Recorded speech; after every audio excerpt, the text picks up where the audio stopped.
Buenas tardes, compañeros, nuevamente vamos a retomar las clases que nos habían quedado pendientes y esperaré poder hacerlo todos los días o por lo menos un poco de todos los temas que nos faltan. Vamos a comenzar con glucogenogénesis, que significa que vamos a partir de la glucosa a obtener glucógeno, por eso se llama glucogenogénesis.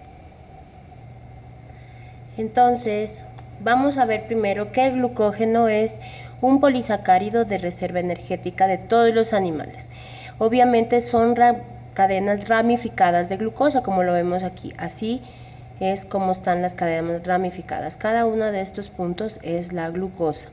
Esto es abundante en el hígado y en el músculo. Entonces, ¿qué es lo que vamos a hacer? Primero, esta glucosa, acuérdense que la glucosa es transformada a glucosa 6-fosfato, gastando una molécula de ADP, es decir, transformando de glucosa a glucosa 6-fosfato por medio de ¿quién? De la glucoquinasa en el hígado y la exoquinasa en el músculo. Pero esto es nuestra glucólisis normal, ¿verdad? Pero ¿qué es lo que va a pasar? Esta glucosa 6-fosfato ya no se va a hacer fructosa 6-fosfato, se va a hacer glucosa 1-fosfato.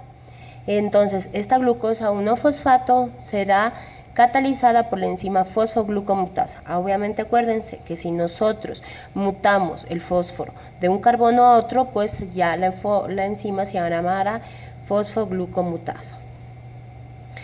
Paso siguiente es que esta glucosa 1-fosfato va a reaccionar con uridín trifosfato, obviamente, que vamos a necesitar fósforo, estamos produciendo, necesitamos energía, entonces vamos a obtener la uridín difosfato glucosa y el pirofosfato. Esto está dado por ¿quién? Por esta UDP o uridín difosfato glucosa pirofosforilasa. De esta manera, nosotros tenemos de la glucosa 1-fosfato más UTP, tenemos UDP glucosa y liberación de fosfato.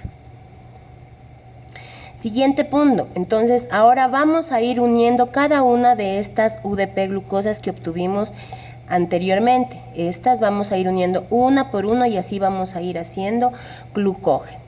¿Cómo se va? Se hace por medio de enlaces glucosídicos que serán alfa 1 y 4, es decir, con el carbono 1 y el carbono 4 de otra glucosa, ¿no es cierto? De UDP glucosa. Entonces aquí tenemos una glucosa sola, se une a una EDP y hace glucosa más una más de otra glucosa más UDP. Listo, entonces ya hemos unido, ¿no es cierto? Lo hacemos por enlaces glucosídicos, pero tenemos que hacer ramificaciones. Vamos a hacer ramas. Obviamente, como ustedes saben, el glucógeno es la unión de varias glucosas, UDP glucosas, y formando ramificaciones.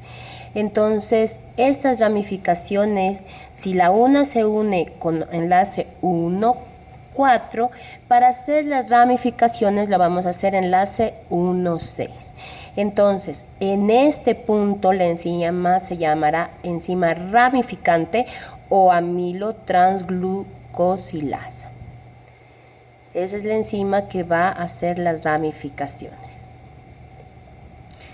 Y eso fue todo con respecto a glucogenogénesis, es decir, transformar de glucosa a glucógeno. ¿Qué pasa cuando nosotros necesitamos destruir ese glucógeno? Pues vamos a hacer glucogenólisis. En general, para el conocimiento de todos, sabemos que la degradación del almidón y del glucógeno, ¿en dónde está? En la boca, ¿no es cierto? Con la acción de la alfa-amilasa, pero no nos olvidemos que tiene que ser salival. Tenemos muchas amilasas, esta es la amilasa salival. ¿Qué es lo que hace ellas? Ellas rompen los enlaces internos. Acuérdense que al principio para unir dos glucosas se lo hace unión 1,4. Ahí actúa la alfa-amilasa. Luego en el intestino, ¿por quién? Por la alfa-amilasa del páncreas, es decir, llamada alfa-amilasa pancreática. Esta enzima degrada a la amilosa, la maltosa y un poco de la glucosa, pero solamente degrada parcialmente a la amilopectina y al glucógeno.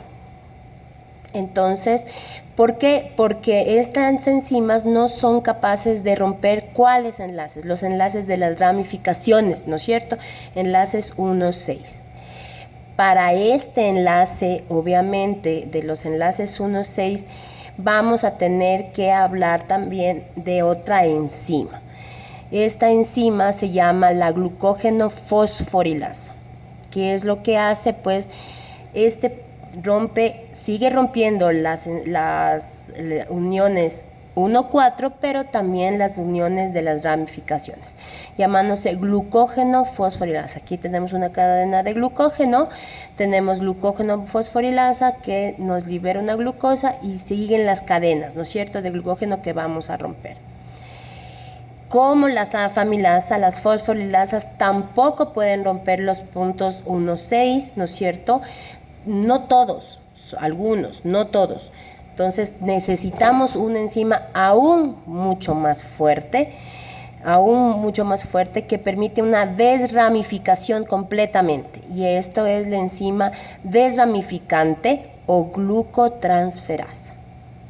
Enzima desramificante o glucotransferasa.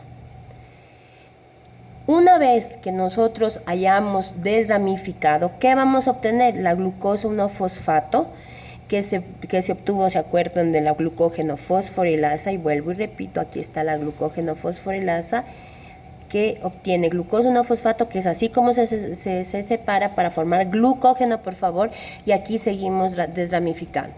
Entonces, esta glucosa 1-fosfato que fue producida por la glucógeno fosforilasa se transforma ¿en qué? En glucosa 6-fosfato. ¿Por medio de quién? De la fosfoglucomutasa. No nos olvidemos que que las mutasas es cuando transformamos, mejor dicho, mutamos el fósforo de un carbono al otro. Obtenemos glucosa 6-fosfato y por medio de una glucosa 6-fosfatasa, ¿qué vamos a obtener? Glucosa. Es decir, a partir del glucógeno obtuvimos glucosa, ¿no es cierto? La glucosa 6-fosfatasa. Una cosa importante es que el glucógeno muscular se utiliza principalmente como fuente de la glucosa 6-fosfato para el catabolismo en las células musculares, porque en las células musculares no hay glucosa 6-fosfatasa, no hay la enzima, por favor. Entonces, obviamente, vamos a utilizar solo glucosa 6-fosfato, no glucosa en músculo. ¿Cuál es la regulación de la glucogenólisis? Pues obviamente serán las fosforilasas, la glucógeno fosforilasa.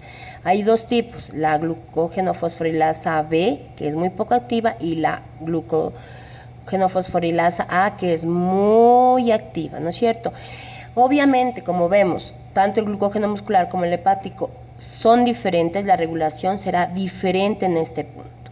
Entonces, a nivel muscular, por favor, ¿qué es lo que hace? El glucógeno que está en el músculo tiene la finalidad de suministrar glucosa para que se degrade y se pueda obtener ATP para la actividad muscular. A nivel hepático, el glucógeno que es hepático es la fuente de glucosa para todos los tejidos extrahepáticos, incluido el músculo esquelético cuando hay un descenso de glicemia. Entonces, cuando nosotros tenemos una hipoglicemia, es esta glucógeno hepático el que actúa primero y luego el muscular. Aquí les traigo un resumen, por favor. Miren cómo va a ser. Cuando hay en niveles bajos de glucosa, el páncreas se activa y activa que el glucagón, que esto es segregado por las células alfa, por favor, del páncreas. Entonces, obviamente, el hígado descarga toda la glucosa en la sangre y se restablece.